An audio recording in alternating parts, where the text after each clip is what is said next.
a good relationship, if there was any kind of relationship at all. So there was a kind of recent beginning to the reconciliation path. And I think that it started really the farmer's market thing started because before then, I didn't talk to you. I didn't talk to Christina.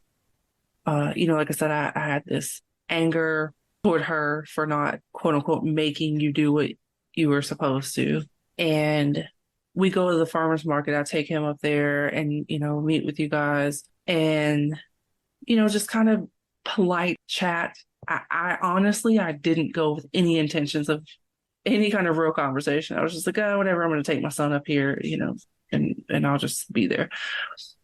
We have kind of casual, polite conversation. And I remember Christina puts this necklace on me and I still have it. And I don't know about anybody else, but I feel like because it kind of reminded me of this brief but simple reconciliation that I had with my father. Just kind of like this small little symbolic exchange that was kind of like, you know what?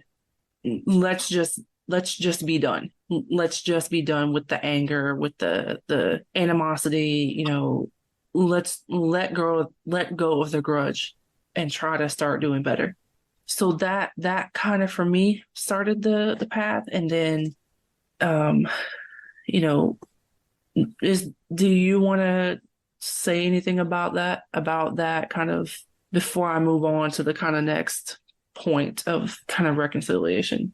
Well, I remember you was at the flea market and you sit just hanging back or whatever, and we were talking to DeAndre. Then I came up to you and we started having a general conversation, and we were just talking here and there.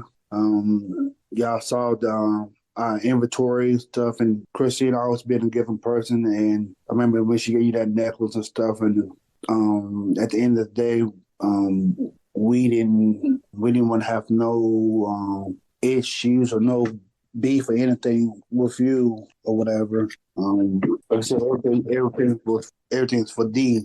Yeah, I remember that. I remember the necklace she gave you and stuff, and y'all was just chilling down. And I do appreciate y'all coming up there too, because I know when he really wants something, he had to beg, or he was like, "Well, see, mom gonna come take me. How mom is gonna take me?" Then I was like, "Well, how far are y'all?" Or whatever stuff. I was like, "We still up here." It's like, "Oh, we coming, I'm coming." So. Yeah, I was reluctant. I was, but I'm glad that we did. I'm glad that he got to see you guys. I'm glad that we had that experience. Fast forward a little bit. I don't want to talk a lot about your relationship with Christina because I'm an outside person. I know what she's told me. I know what you've told me. I know what I've heard from other people. But I'm not in this relationship, so I try not to judge it too harshly. I mean, I have my opinions of the way certain things have gone, but that's just my human opinion, and I try not to be too personal with it. You know what I mean? Yeah. It's not my relationship. So, you can just, you could talk about that as much as you would like. Just know that I'm neutral. I'm not taking anybody's side. Preferably don't say, too much to bash her because she's not here to defend herself. But if you want to generally talk about the situations that occurred between the flea market meetup and leading up to your arrest and following that to kind of the funeral and now asking about being on the podcast and wanting to put yourself out there and tell your side of things, in regards to him, in regards to your personal life, however much you want to tell me leading up to the arrest and the funeral and everything. All right, so I was working. Hold on 1 second. All right, so I was working at IHOP, and I was doing the flea market, plus was doing marketplace on Facebook, selling things, and our food stamp was low, so I remember going to Rock Hill, got some free stuff, whatever, took it back, sold it up here, and the Wednesday. So tell me about that Wednesday. I was on my medication for 3 weeks or whatever, my medication for depression. So that Wednesday, I was I was just fed up or whatever at work. 'Cause people was hounding me. I was making money, and the same thing was that Thursday. So Friday came, and I sold the drum set. I went and got food, cigarettes, and came back to the house. She asked me for a cigarette, and I said, you got to work for it. I was just joking around about it, and I don't know, it was like, I don't know, I was just so angry and just tired because I felt like, I'm doing my part of the deal or whatever and stuff. And next thing you know, I forget what exactly happened, but I said something like, "Oh, this feel like slavery." But I was just saying this, be saying that stuff, whatever. Then she had to repeat what I said, and I threw a picture of chicken at her and told her to get the fuck out of my face. And she got up and went outside. Michaela came out the bathroom and stated, she like, leave her alone. It's like, who you talking to? She's like, I'm talking to you. So I threw like some cans at her, not intentionally trying to hit her and stuff, whatever. And then I went up. Can you specify for people who don't know who Michaela is? Michaela is my youngest daughter. She's the youngest between Christina and I. And I like she's small, whatever stuff, but I mean not like how D is, but I pushed her and there's a little cushion right there and she fell down on it. And she threw a fist up at me like she about to punch me, so I barely like smacked her and stuff, whatever. And then we both looked shocked, and then I was shocked myself. I went and sat down to try to cool off or whatever stuff. And Christina asked Michaela to come outside. 10 minutes later, the cops came. I told them the exact same story, and they arrested me for assault on a female and assault on child support. I mean, not child support, child abuse or whatever. So assault on a minor? Yeah. Yeah. So I got locked up for 5 months. No, I actually had got out a week, but I was going back to the house to get my charger for my phone. That it wasn't a cord; it was like a brick or whatever. Mm-hmm. Because I ain't had no money, I have anything, and so there was a restraining order that she had put out on me. So they had rearrested me after I just had got out. Then I spent the whole 5 months locked up or whatnot. I had got out a week and a half after I got out. My mom got shot and killed in North Charlotte. They robbed her and took her vehicle, just left her for dead. And I got the phone call that Saturday morning, and it just, she always been there for me, and she's always in my corner. She always wanted me to do good in life or whatever. It was real hard for her to see the bad in me because she knew I was in trouble. She knew that things tricking me to get me upset, and people was pushing my button to get me upset and stuff because she knew I always stick by myself or whatever. So we buried her. It's still like a grieving moment. I have like little flashbacks or little, I guess, episodes. So I want to know what happened and why they did it. Cause my mom, she never bothered nobody. It angers me, but that's the flesh of me. That's not my soul or whatever. And I try to think more with my soul than my flesh. I remember when DeAndre got the phone call about your mom. We were in the car. I had just parked to meet my mom, and he gets a phone call and just like loses it. And we're like, what happened? What happened? And he told us at this point, there wasn't a ton of information. It was just my grandma was robbed. They stole her car and killed her and left her. And like, we were all shocked. Like what? Like, it's kind of one of those things where you like almost don't believe it because it's so insane. You know what I mean? Yeah. He lost it, rightfully so. I mean, your mom and I, we didn't have a bad relationship.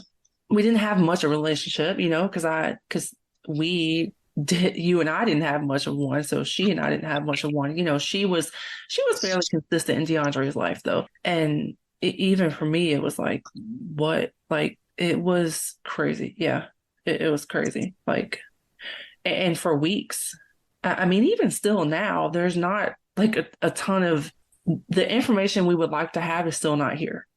Like this person who did this thing being where they belong. We don't even know who it is still, right? They still Right. don't know who it is. We have theories, and I even have a theory because just things that I was told. There is a theory, but yeah, the person who did it is still not been caught. So It's two guys, and they have leads. I guess they almost had got them at one point, but they had a mask on, so that kind of was a little. There was a pushback. yeah, I could tell you that or whatever, because we all assume, or it's still to the day, I myself assume that the boyfriend has something to do with it, whatever stuff. same. I'm not even kidding. When DeAndre told me what happened, I said he has something to do with. Yes. There's no way that he's not involved. No way. Yeah. If not, if not behind it completely with some kind of help, there's no way. I thought the same exact thing. So at this point, this happens. They invite me to the funeral. I don't think that people really thought that I was going to show up, to be honest. Because, a couple people were like, oh, wow, like you're here. We haven't seen you in 20 years. Like, Yeah. it's crazy sometimes how a big thing like this can kind of bring people together in a sense, because it was also a point where you and I kind of started a little bit on this reconciliation. And I'll be honest, there's still a lot of things that I have to work through, things that I have to, and yourself too, before I could be like, oh yeah, we get along, or we're friends even. It's a lot of stuff. It's a long history, but we share a kid, and I have other kids to influence, and I have other kids who may someday be parents, and they may go through a situation, and it's not really fair to just not try to not be angry. Literally, we literally can't change the past, and my hope is that the future continues to be progress for you in life, to where you continue to take accountability, you continue to try to grow as a person. I feel like you can do that. I mean, I've seen growth over the years myself, just really the past couple of years, and I know this year has been it's been tense and intense, for you to say the least, between the arrest and the loss of your mom and everything like that. I don't believe in now constantly beating people down for things that you can't change in the past. There's emotions that are always going to be there. Currently, I don't believe in kind of beating people down. It's one thing that I had to kind of learn with my own father. And part of it too is, I guess, just my own experience with my own father too. Like, I don't want for you to pass and DeAndre feel the way that I still kind of feel, like I don't want that. So I'm glad that your reconciliation with him began when it began, so that that's not something he has to experience too. Scars, yeah, scars. Some scars never heal. Just it's always gonna be there.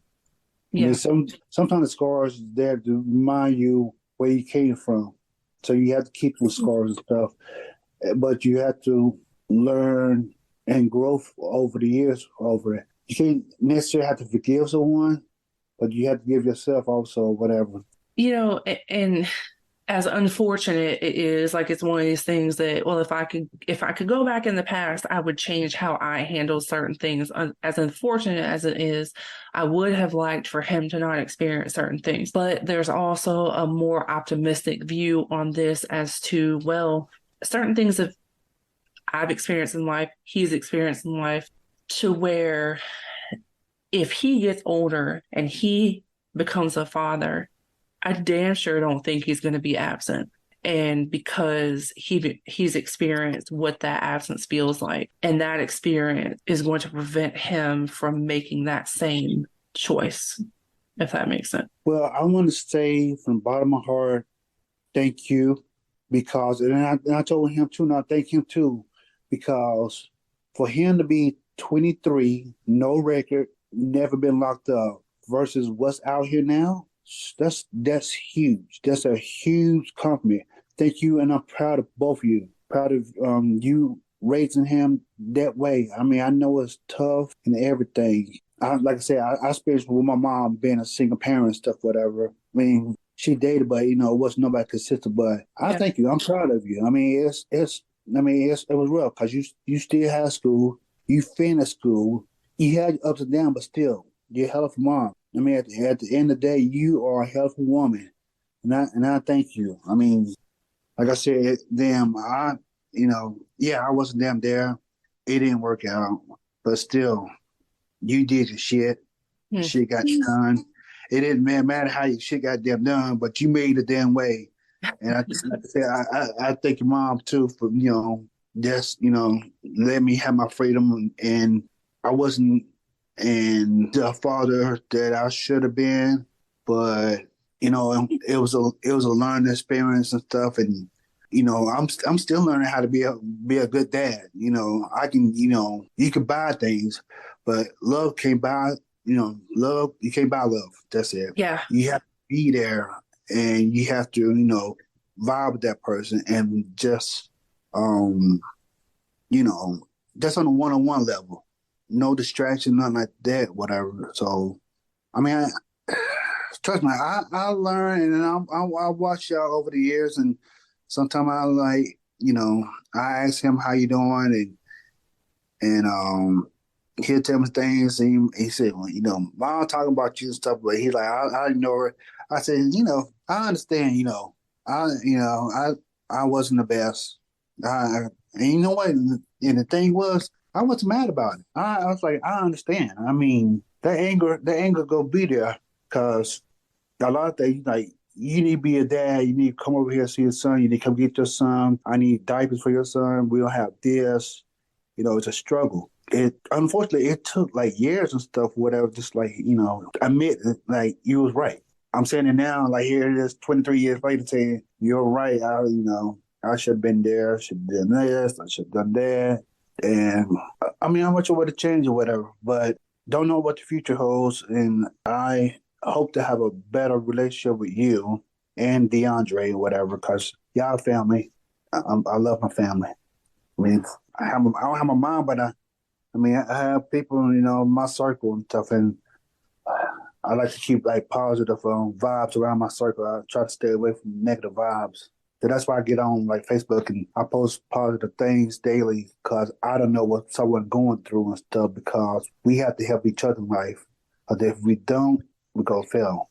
Yeah. And you got to have helping hands. If you don't have helping hands, and you're going to let your pride get to you, and your pride going to end up there killing you and stuff, whatever. I think I'm glad that everything we've talked about today, we've talked about. Like I said, 5-10 years ago, this wouldn't have been a conversation that was had because I don't think that either one of us were in a place to have it. One of the questions someone asked is, why do this? What made you want to have this conversation? What made you want to do this interview and be on the podcast? And is it because you're on a journey where you're ready to heal our relationship, heal your own personal things? Why do this interview? Why be on this podcast? I don't know the time and day. We all don't know, but this is one of the things I wanted to do. And I mean, if it was, we can do the one-on-one or on the podcast. I mean, it don't matter. But I wanted other people to also know also, because a lot of people have questions, and I understand and I respect that. I didn't want to leave this earth not letting people know what happened between us and how it came upon or whatever, especially your mom and DeAndre. I mean, he heard it's bits and pieces of it. And I'm glad that we had this general conversation. I knew it was gonna be an argument. I know we're both adults now and we're both mature now, so just had to get out on the table. I think there was the things that I should have told you and how I felt at the time being, because it was like we was in love back then, 23 years ago, and I made mistakes, and I felt like that I took the blame that you didn't really have enjoy your teenage life because I had got you pregnant and stuff, and everything stopped, and DeAndre was your main priority. Said it hurts, that I couldn't change none, or I couldn't be a better person back then.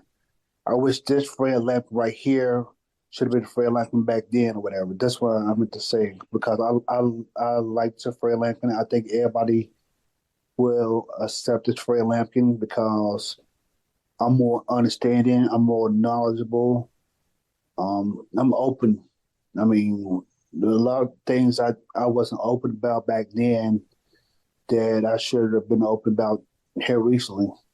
Because for a while, I ain't gonna lie, I did not tell a lot of people your age or whatever and stuff. And it would have bothered me, and they would embarrass me and stuff. And because it was a lot going on back then, especially in the 90s and 2000s, early 2000s. So that's why I wanted to come on here, just to get it all out and process it. Because even after this, I'm still processing things and stuff. But I don't know. It's just I wanted to get it out there.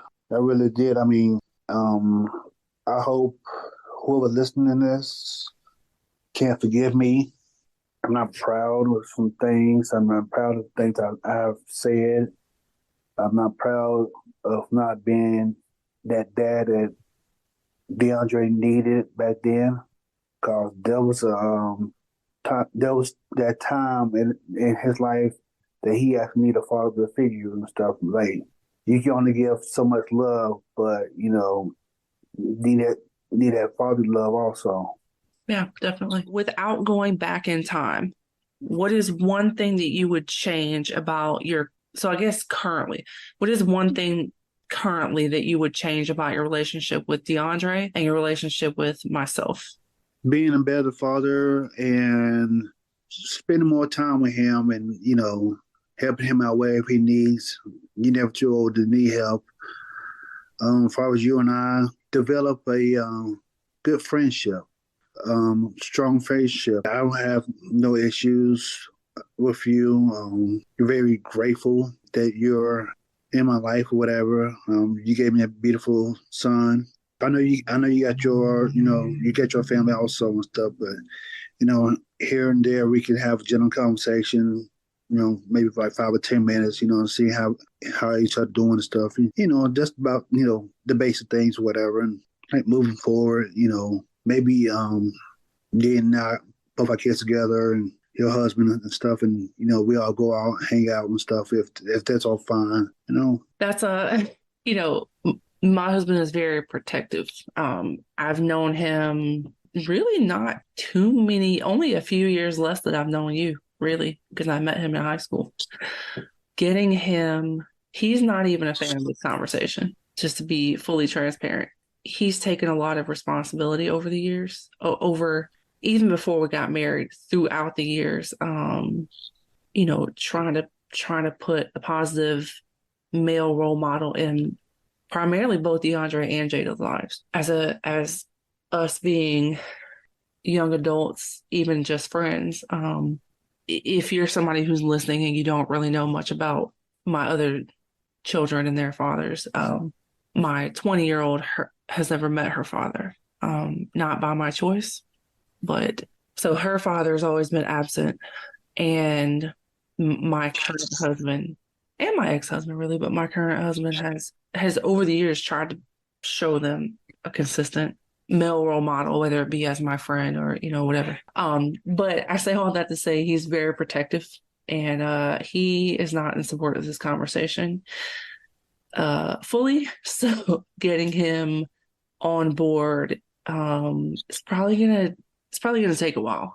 Hopefully, there was a point where you and D'Angelo, my ex-husband, where you guys were friendly. Y'all would like, play video games together online and stuff like that. So maybe one day that'll be the case where my husband is at a cordial level, but he's super protective, and yeah, it'll probably be a while for that. There's this consistent factor. Your father wasn't consistent. My father wasn't consistent. My father had addictions. He also, come to find out later on in life, had mental health issues as well. He was diagnosed as bipolar, also had an addictive personality. He had issues with alcohol and things. My choice in men and fathers of my children have had kind of that same pattern, this inconsistency, this, I was this teenager who was so the cliche, looking for affection and whatever, and, in the wrong places, if we're being realistic, because, regardless, being sexually active at 13, 14 that's not a choice that a kid with good values makes. You know what I mean? Your father was inconsistent, and then there was this inconsistency pattern with yourself. Mental health plays a component in that. Like I said, my father was diagnosed bipolar. He had addiction issues. Was there things in your father's life that you found out played a role in his inconsistency in you? And how did your own mental health play a role in your inconsistency as a father yourself? My dad told me this year that he didn't come around much because my mom kept him away from us. I guess from protecting us or whatever. She felt like she was protecting us and stuff. So respectfully, I guess he didn't want to come by. Yeah, I guess like he was just like me or whatever. My mom fussing him, blah blah blah, and he didn't want to hear it. And, he didn't want to fight or argue in front of us. I never seen my parents argue or whatever in my life, whatever. I mean, they got divorced when I was like 5 or 6, but I can remember like none but good times, not really any bad times or whatever. Yeah. They were working and stuff. Even then, moving forward from that, when they got together, they just talking, just laugh and all this other stuff. I'm like, well, I never told them this, but I kept it in my heart. I'm gonna keep it in my heart. Like, why I can do this like years ago, sitting out here laughing. These are my parents. They sitting laughing. They like, But I imagine that's how DeAndre feels, being realistic. Like, I imagine that's how he probably currently feels. Why couldn't this have been a thing years ago? Why couldn't this have been a thing when I was growing up, when I was little, Yeah. My parents never got diagnosed with anything. I know they're just very hard workers and stuff. They're constantly work, constantly paying the bills and stuff, and they're constantly going to church, to put God first. I'm pretty sure there's depression in there somewhere, especially when my mom had a hard time and stuff, and when we didn't have whatever, or the car broke down, we're in the middle of nowhere. But other than that, they're just fine people. I think, like I said, I think my mental thing is just, not having my dad there, being alone. I feel like my older brother getting all the spotlight and getting all the love, and I wasn't really getting it. I wanted it. I mean, I wanted somebody to hug me. I wanted somebody to love me and stuff like that. But it was like my mom, she didn't play like pick sides or whatever stuff. But I feel like my dad, picked my brother's side, and he was the golden child and this and that. Like growing up, not even for my dad, even for my family on both sides. Well, no, not both sides. On my mom's side, it's like Leon, so the golden child and stuff, and I'm like, all right, so I'm not gonna talk to y'all and stuff and whatever. So people are like, okay, something's wrong with me. I know, like you fucking damn, you showed me how you want me to treat you and stuff, whatever. I don't want to go around and hear the shit about Leon this and them that. You're not gonna treat me damn fair and stuff. I'm not gonna talk to you. I'm not gonna bring my kids around me. My kids feel uncomfortable around you and stuff. I'm not gonna do that. Yeah. So I didn't talk. Yeah, I didn't talk to them. Now with unfortunately my mom's death, I'm starting to talk to them. Now I told them all.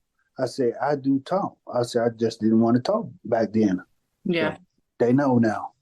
Just sort of family them know and stuff. Whatever. It's like it's crazy. Like I talk to my cousins, but like aunts and uncle and no. But don't get me wrong though. There is some aunts and my uncles, they talk to me and I talk to them, they have conversations and stuff, whatever. So for those people who don't know, so you and your brothers don't all have the same dad. No, Who has different fathers? Corey, he's a younger one. He have a different father. Me and Leon, we have the same father. Okay. So my mom got remarried. I was 13. What was your relationship like with your mom and your older brother before your mom got remarried? My mom was there. My mom was like she was everything. She made sure we had things. Like I said, she never picked sides. She got on me for taking up for Leon and stuff house. He was just trouble. He would go over this girl house, yes, the girl house and stuff, whatever. And I'd be going to the park and stuff, and he was like, "Oh, meet me back here." And I'm like, "No, no." So, but yeah, me and my mom, we had a wonderful, growing up relationship. Um, it was it was a lot of things I probably should have did with my mom that I'm regretting now. That I wish I could change and stuff, whatever, and things I should have accomplished while she was here on Earth. She pushed me a lot. She never had doubts in me. She always said, "Oh, keep trying." Especially like with job too. She always should have told me like, don't worry," because I made my feelings. She was like, don't worry. It's always another day." And that was her quote. And then my quote is like, "It doesn't rain all the time." So, like the text message that I used to get was like every morning from my mom. It's because I guess she learned things that I had a special gift that I never share with people, like the inspiration stuff or whatever. It's just like I wish somebody would have told me some stuff back then that inspired me that I'm doing now to try to inspire people. And that's why I try to reach out to people and stuff. And my mom, that's what she done for years before she got killed or whatever. My mom and I, we learned a lot from each other for like past couple of years and stuff. And this is the special gift to interact with people. What was your clinical mental health diagnosis? This diagnosis that you received after all these years of this consistency in unhealthy choice making, strained relationships, you get to this point where your marriage has become toxic and kind of physical. What was the diagnosis that you received, and how do you think that affected your previous life choices leading up to that point? The It was mostly the depression because I felt like I was doing things. I felt like it wasn't 50-50 whatever stuff, and or we wasn't trying hard enough or whatever. I don't know. It was good sometimes. It's bad sometimes. But she was like, "Okay, we go up here to this place, get you settled in." And we went up there, and I got to talk to the doctor, and I actually got to speak, how I felt and stuff. And So got me on my medicine for depression and stuff, and it wasn't. I mean, I seen a big difference. The she seen a big difference. The kids seen a big difference. But like the 3 weeks that I didn't take it, it just went down shit hill and stuff, whatever. Yeah. And it was a point that I tested um myself that how would I be being off the medicine? Like I read the side effects, but I felt like I was like a zombie. I guess I felt like I was a lab rat for myself, and I wasn't myself, whatever. Yeah. So I had to take it for like 3 weeks, and then the anger came back, and everything that just came back, and I was like, oh, this is not good, whatever. So when I was locked up, it was at 25%, and then they upped it up to 50%. I'm like, well, why are you upped up to 50% for? Because I'm not, this and that. A lot of people don't realize that depression is a chemical thing. And while there are other treatments outside of medication, consistency is important in other treatments, therapy and things like that, but it's important in medication. Depression is a chemical thing in our brain, and just like any other chemical bodily issue, so to say, your treatment for those chemical things has to be consistent. I know there was a point with my father where I feel like I've seen him medicated, I've seen him unmedicated, and you know, there's a difference. And medicated as in physical medication, therapy, treatment, I guess, rather than medication, but consistent treatment is important. Can you tell a difference in? I mean, you kind of answered this question already, but a difference in your when you put priority into your mental health, how that affects your current relationships, and as opposed to when you don't. It, here's the thing, and let's be dead up honest.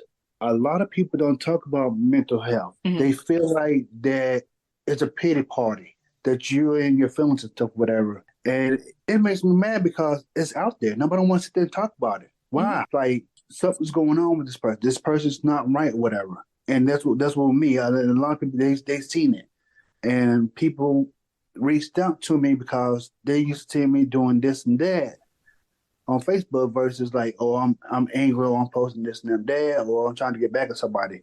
It mellows me. It mellows. I mean, everything is fine when I'm on that medication. I'm like I said, um, it helps me with my development and my growth. I could think straight. I could do a couple things I didn't think I could do or whatever.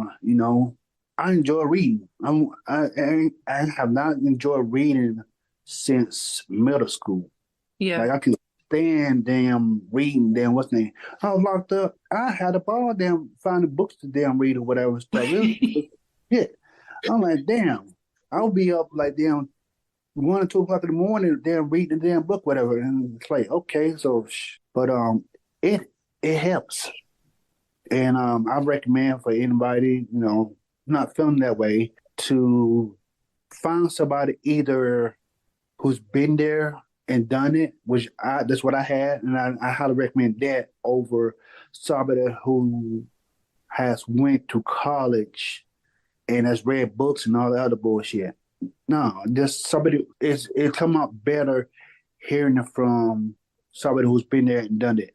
It's just like how we have in the conversation Yeah. because we are the person who's involved in beyond your life. Me being off and on and you being consistent, whatever, and people wanted to know and stuff. So it came out better hearing it from me than just hearing it from one side. Not saying that you was wrong for saying anything about me or whatever, but just the fact me coming on here, stating things and asking questions and getting it all out there on the table and stuff. Yeah. Yeah, 100%. I you mentioned kind of picking up reading in jail a minute ago.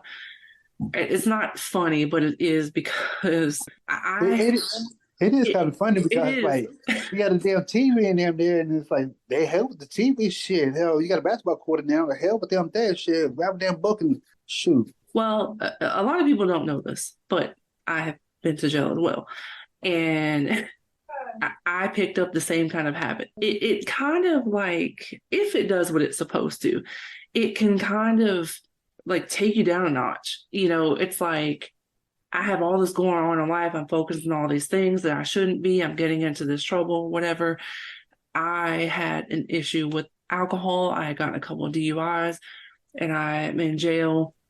And I'm just like, I don't have, like, I can't do shit else, right? I started Right. reading books by T.D. Jakes, and I'm like, I enjoy, I don't know, it's kind of like life was just like, hey, sit the hell down and think, like, okay, you're in jail. What else do you have to do, right? You don't have your friends, you don't have your influences, you don't have the alcohol, you don't have the things, right? Like you literally are forced to sit there and think. And I picked up my love of reading kind of there too, because I'm a really social person. And when I was in jail, I did, make a couple friends, but that wasn't the place where I wanted to be a social butterfly. Like I'm Right. just in jail, like, oh, I just want to be here to hang out and mingle with everybody. No, I would actually just wanted to be in myself reading and trying to get my shit together because that's what you're there for, right? Like that's part of why you're there is to be isolated to the point you got to work out your shit. So I started laughing when you said that. Not that it was like a funny situation, but I was like, I can actually relate to that. I became a lover of reading in jail too. A lot of people don't know that I was in jail. I wasn't there for a long time, not like this hardcore criminal, whatever. But like my kids make fun of me because they're like, okay, like you So were yeah, there for some I'm weekend. gonna be there with thing. Mama kind of thug life and shit. Whatever. No, West Side. I am not. I am not The mom was 16-year-old a thug. R dog anymore. It's not. The mom was hitting people in the head late night. And she had a sip of the OE. Oh my God. If I don't know about you, but if I could go back and meet like 16-year-old Rhea, I'd be like, what the hell are you doing? Can you please get your life together? Because you're going to spend about 10 years of being a wreck. And like you could save a lot of people a lot of time just getting it together. Um, so, your mental health plays a part in these things. It's something I learned with my father. It's something I learned with you. It's something I've learned with my ex-husband. Your mental health plays a huge part in your relationships. And for those of you who are going through mental health struggles and it's affecting your relationships, there's two things. Cater to it. It's important. Cater to it. Not only for yourself, but for your future 23-year-old son, your grandchildren, it affects people. And as we know, you can't go back and change it. Sometimes people die with the relationship unchanged. Sometimes people die with the relationship being a little bit better, but still some things that weren't great. And you don't want to leave it like that. You don't want to leave that relationship unresolved. You can't change the past. There's things I can't change the past. You can't change the past. But if you're somebody who's going through it right now, it's important to cater to because you can change the future. And that starts with taking care of yourself. That's all of my questions. Is there anything else that you want to talk about or that things that people have asked you over time that you want to make sure that you get answered in this? I think I answer everything, and it's up to them. It's their mind, their soul, so how they react to this podcast. Now, I'm not gonna judge them or whatever. It's something that need to be out there. It shouldn't take long to be out there, but it'll be out there And I hope everybody have a learning experience about this or whatever. Yeah, I mean, that's why we're here. Can't change the past, but you can work to do better in the future. That is answering questions and working to do better is why we're here. I appreciate you being here. I'm glad that you asked me to come on and do this. And I'm glad that we are working toward being the people that we are, being able to have this conversation. And if you're listening and you still have questions, let me know, and maybe we'll come back later for more answers. If you want to let people know where they can find you on social media. On Facebook at Fred Lampkin. On Instagram is Legend LEGEND 704. Snapchat is Legend Lounge 21. If you have any questions or whatever, I'm freely to answer any questions. I'm an open book. All right. Well, thank you for being here, and I'll talk to you soon. All right. You have a day. You too. Bye. Thank you for spending this time with us on Just the Who of Us. We hope today's conversation offered reflection, comfort, or a moment of clarity. If this episode resonated with you, feel free to share it with someone who may need it. Until next time, take care of yourself, and remember, you're not alone in the journey.